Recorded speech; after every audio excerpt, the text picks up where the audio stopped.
SSC 26 ব্যাচের শিক্ষার্থীরা, তোমরা নাকি অনুচ্ছেদ রচনা বাংলা দ্বিতীয় পত্রের অনুচ্ছেদ রচনা নিয়ে ভয়ে আছো। আর ভয় নাই, মাত্র 5টা টপ 5 অর্থাৎ 5টা আমি তোমাদের অনুচ্ছেদ রচনা সাজেশন দিব।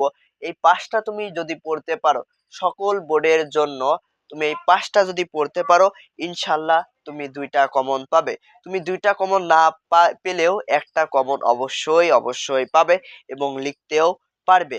আসো সেই টপ 5 সাজেশন দেখে নাও।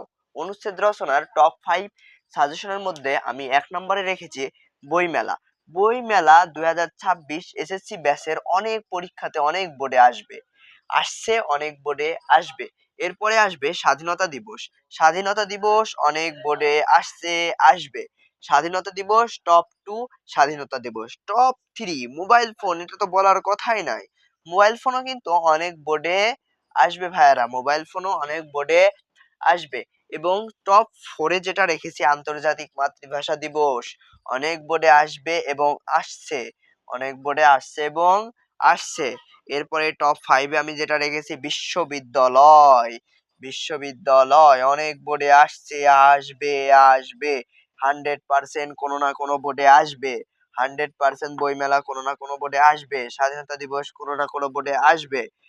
বইমেলা কিন্তু 2-3টা বোর্ডেও আসতে পারে। অতএব তোমরা যদি এই টপ 5 অনুচ্ছেদ রচনা পড়ো, ইনশাল্লাহ কমন পাবে, কমন পাবে, কমন পাবে।